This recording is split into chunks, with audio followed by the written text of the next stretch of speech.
So Giannis has officially been traded to the Miami Heat, and as a Bucks fan, this might surprise people because people might expect me to be upset, but I'm pretty satisfied with this trade. Like, I'm not even joking. I think this is a good trade, a good return for the Milwaukee Bucks, and it's a good way to establish a direction and start that rebuild. Because the main thing that the Bucks have been really struggling with in the past few years is that they have been deadlocked due to certain trades and certain decisions that have been made.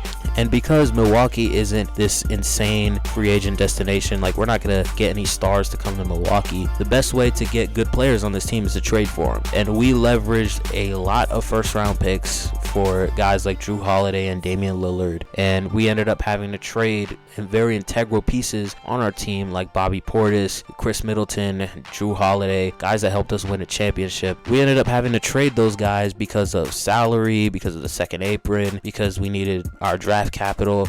And that's what led us to make decisions like, going after Miles Turner, or even, trading Chris Middleton for Kyle Kuzma, making these very short-sighted decisions because we need to save money and things like that. So now that Giannis has officially been traded, which was really our nuclear option. So we got the 10th pick in the draft, or no, the 13th pick. We already had the 10th pick, which was one of our picks, and we selected Braden Burries, which I'm very happy with. I think he's going to be a star in this league. And with the pick that we received from Miami, we selected Nate Ament, who is a project player, who is a very raw, athletic type of guy. He, ironically enough, he's kind of like Giannis in a way. When he was drafted, like, he was very unproven. There was a lot of rawness to him. He was very athletic, great defensive player, all that stuff, and has shown a lot of potential, especially some of the stuff that I've seen from him in college. Like, I see a very, very high ceiling for this guy. I'm not saying he's like the next Giannis or anything, but I think he could be a very impactful player, especially on the defensive end. And I think the culture that we're trying to build is more of like a defensive-oriented unit, which I'm very happy with. But we got those two guys, and we also get Tyler Hero, who has shown to be a good scorer, and he can pretty much carry the offense from here. Like, I could see Tyler Hero averaging upwards of like 27 a game in this Milwaukee system, alongside guys like KPJ and Ryan Rollins. And, if Miles Turner sticks around him too, like, obviously we're going to be bad. We're going to be very bad, actually. Tyler Hero being the number one option, it's not like the best thing in the world, but for a tanking team, it can lead us to like 34 wins and just being competitive enough in the Eastern Conference. And we also get Jaime Jaquez Jr., who is one of the more valuable wings in the league. Great defensive player, good three-point shooter. Ultimately, the type of guy that you would want on your team if you're trying to be competitive. And also we get Khalil Ware as well, who's one of the best shot blockers in the league and a great rebounder and great around the rim too. Like, this team is going to be a lot of fun to watch because you've already got Ryan Rollins, who's developed into one of the best young players in the league at like 23, 24 years old. You've got KPJ, who loves to run the floor and who's also a great scorer. He can be your sixth man. You've got Braden Burries, who's built a pretty strong reputation for his scoring ability and who's also pretty athletic. Nate Ament, who is extremely athletic and who can run the floor. And on top of that, Khalil Ware. Like, this is going to be a very fast team. This is going to be a team that loves to run the floor. It's going to be a team that is very athletic defensively, very active defensively. So I'm pretty happy with the return that we've got. And I don't think this is the end of the moves that we're going to make. I think we're going to make some more. But as far as how good we'll be next season, I think we're going to win around like 30 to 35 games. But now I'm going to try and get into the whole Giannis trade debacle and all this stuff that's came out since the last video I made. And where it really starts off is after the trade deadline. Now, after the trade deadline, the Bucks really had no use for having Giannis on the floor. Like, after we got eliminated from playoff contention, it was pretty much just wraps. Like, we were not going to win any more games. We really didn't need to anyway. We ended up with a 10th overall pick. We finished the season winning like 33 games. But apparently Giannis, for whatever reason, didn't like the fact that they shut him down, even though the whole point was to keep Giannis healthy for when we trade him. Obviously, there was no scenario where Giannis was going to remain on this team and we had any flexibility to make any trades because our second best player, Miles Turner, his value had tanked this season. The whole point of us getting Miles Turner, in my opinion, was just for the possibility of him balling out and then his value being super high, because even now, like, there are teams out there that could use the guy. Like, the whole shutting Giannis down thing makes complete logical sense, but apparently Giannis didn't like that because he wanted to play with his brothers for whatever reason, and he allegedly had issues with the training staff. And here's my thing with Giannis, right? My issue with Giannis throughout this whole trade process is that he just wouldn't come out and just say, I want to be traded. Like, he kept prolonging this thing for months and months and months on end. The chemistry in the locker room was horrible because everyone knew that there was a looming Giannis trade. And people are getting upset with the Bucks front office because of all the moves that they've made trying to appease Giannis. But at the same time, like, Giannis was the one who signed off on the Jrue Holiday trade. And now there are reports coming out saying that he never wanted to trade Jrue Holiday in the first place.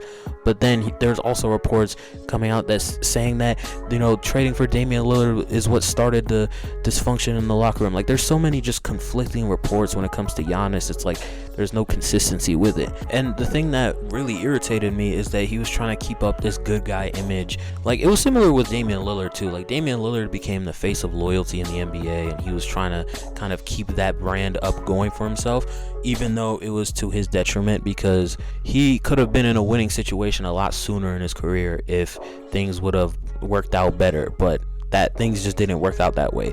And Giannis was kind of doing something similar where he was like, I don't want to team up with certain guys. I don't want to team up with other stars. I don't work out with other stars because I'm trying to be competitive. I don't want to be friends and all this, which was commendable.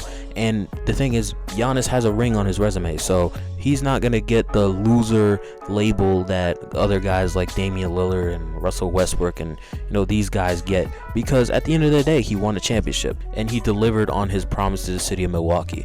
And I don't think a lot of Bucks fans, at least the reasonable ones, I don't think they blame him for wanting to leave this situation, because at the end of the day, he's not in a winning situation. He doesn't have a chance to win a championship with Miles Turner as the second option. So while I do commend Giannis for, I guess, exercising his right as a star player and demanding a trade, whether he was indirect about it or not, why is it that it took this long for it to happen? Like, why couldn't Giannis just be upfront about it the whole time? Or if, he was willing to spend one season in Milwaukee as the lone star there and allow the Bucks to kind of build a better unit around him with role players, then he could have done that. But, obviously injuries, they didn't help either. But even then, when Giannis had a chance to come back post trade deadline, then the Bucks could have made a run for the play-in or something like that. And then, not to mention the Kalshi sponsorship, all the speculation during the trade deadline. Like, Giannis was really just playing in everyone's face and saying one thing and then saying another. It was just a mess. And the thing was, nobody was going to criticize him. At least anybody who's reasonable wouldn't have criticized him for wanting to leave Milwaukee. Any other superstar in that situation would have left too. LeBron has done this numerous times. And trying to paint the Bucks organization as the villains in the situation because they wouldn't rush you back from injury when they know that they have a massive trade coming in the summer and they're not trying to risk that, I think it's kind of scummy on Giannis's part. I also didn't like how a good subsection of the Bucks fandom try and justify what Giannis was doing by saying, they failed to put a roster around him, as if a lot of the moves that were made in the past few years weren't influenced by Giannis himself.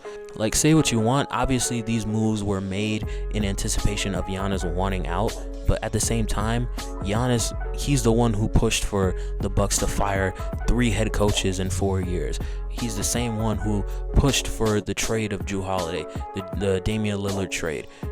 Yeah, I don't like how Giannis is able to cover his tracks and act as if he didn't influence any of these moves.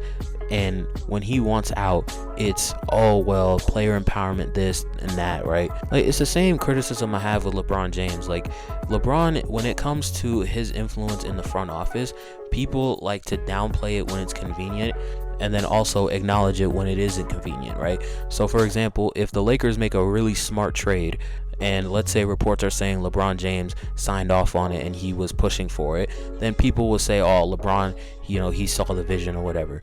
But when the Lakers make a stupid trade, like trading for Russell Westbrook in 2021, all the blame goes to Rob Pelinka and Jeannie Buss in the front office, instead of LeBron getting a good share of the blame. I'm not saying LeBron deserves all the blame, similar with this Giannis situation, but he deserves some criticism for it, because the truth about the Bucks is, because of Giannis pushing for guys like Damian Lillard and Drew Holiday, they gave up so many draft picks, and those draft picks ended up returning pretty well for some teams. Like, I'm not saying Giannis deserves all of the blame here, but he definitely deserves a chunk of the blame for why the Bucks were in that position to begin with, and that's eventually what led to Giannis asking out. And as far as what Giannis's legacy will be in Milwaukee, I don't think there should be any ill will held by any Bucks fans. I think we should appreciate what Giannis did for the organization. Obviously, I'm rooting for him to get another championship elsewhere, wherever he goes. But if you're a real Bucks fan, you're gonna stick by this team, because there's a lot of potential here. There's a lot of moves that could be made in the next few years. Like, it's not like we're the Cavs after LeBron left and there was literally nothing besides the draft that we're looking forward to. There are a good chunk of young players that we have to look forward to. There's a lot of moves that we can make in the next few seasons that could put us back into very competitive and even championship contending basketball if we get lucky enough. Now, as far as Giannis in Miami, it is going to be pretty fun, because Miami has always had a defensive reputation. They've always had a reputation of running the floor, being very high paced, at least during the D Wade years and the Miami Heatles years, all that stuff. And the way that this roster is looking, I kind of see a little bit of similarities to the 2019-2020 Bucks a little bit, right? Obviously, like, roster construction wise, they don't have like an elite guard that they can go to. They just lost Norman Powell as well. They have Bam and Giannis in that front court, which is elite. There are going to be some spacing issues with guys like Andrew Wiggins and Bam, who aren't necessarily the best three-point shooters. Like, Wiggins, at times he can knock it down, especially when he was in Golden State, having one of the best three-point shooting seasons of his career. Bam Adebayo has never really been considered this great three-point shooter, but he can have nights where he can be hot. But when you consider like the playmaking aspect, Bam is an elite playmaker for his position. Giannis, we all know he's a great playmaker. Like, I think Coach Spoelstra will draw up some really interesting plays to try and get Bam more open in the paint, or give more opportunities to Giannis down below, utilizing Giannis's improved post game, for example, or utilizing Giannis in the open floor. And if this team can surround this duo with elite two-way players who can make life as hard as possible for the other team offensively, I think the Heat can have similar to success to what they did with Jimmy Butler, because Giannis is obviously better than Jimmy Butler, and he's somebody that you can rely on in a playoff setting. And obviously, I think this is going to be a multi-year thing for the Heat. Like, I don't think this upcoming season they're going to have it all figured out, but eventually they will have it all figured out. They will build the team around Giannis, and if things don't work out, Giannis can always leave in free agency, so there's always that too. But as far as what I think about the Giannis trade, I'm fine with it. I've been kind of accepting at this point, like, throughout the entire season, like, there's no chance of Giannis sticking around. This team obviously needs to blow it up and rebuild and things like that, which I'm super happy that they finally pulled the trigger on the trade. And I don't hold any hatred towards Giannis for wanting to leave. I don't blame the guy, but these antics in the media and all, and drowning out this trade, dragging it throughout the entirety of the season was just ridiculous, and it was unnecessary. And this goes for all NBA players too. Like, for example, Devin Booker, I was very critical of his decision to re-sign with the Phoenix Suns for that massive contract, because the Phoenix Suns are in a position now where they're going to be a playing team for the next couple of years. They don't really have much draft capital or flexibility with their roster. It's not like they're going to bring anybody in that's going to change things for real. And Devin Booker is almost 30 years old, in a situation where he has to carry the offense and the team around him isn't all that great. And he's on this massive contract, which limits the amount of trade options that he has. So in a few years, if Devin Booker's like, I don't want to be in Phoenix anymore, I want to go in a winning situation, well, you kind of just shot yourself in the foot by re-signing that massive contract. And I wish more players could just stand on business and, you know, double down on what they really want. Like, if Giannis was to just openly come out and say, I would like to be traded, you know, he didn't have to make a spectacle about it. He didn't have to do all these media games and all these nonsense. If Giannis just said, I would like to be traded, I want to be in a winning situation, then any reasonable NBA fan would be on board. The problem is Giannis is just so hung up on this good guy image and, you know, I want to do it the hard way and things like that. And people saw right through it. You know, all those reports about him saying, you know, I would love to retire as a Milwaukee Buck, but, you know, I don't want to be in Milwaukee, or whatever the quote was, or him saying, I don't want to join super teams, or him criticizing other stars for being on super teams while he didn't have to. Like, it just overall, it feels like he's just flip-flopping over and over again. And I hate when players do that. I hate when players just aren't clear about what they want.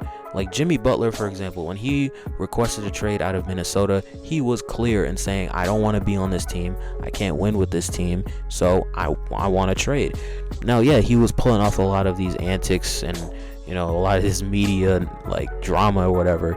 He was creating a whole spectacle, but at the same time, though, he was very clear in what he wanted. He wasn't playing any media games. He didn't care about how this was going to affect his image. He just wanted out, and he got what he wanted quickly. And I wish more star players did that instead of this wishy-washy media game. But that'll be the end of this video. If you like this video, make sure to hit that like button down below. Let me know your thoughts on Giannis and his legacy with Milwaukee. Let me know your thoughts on the trade itself. Like, comment, and subscribe for more videos, and I'm out. Peace.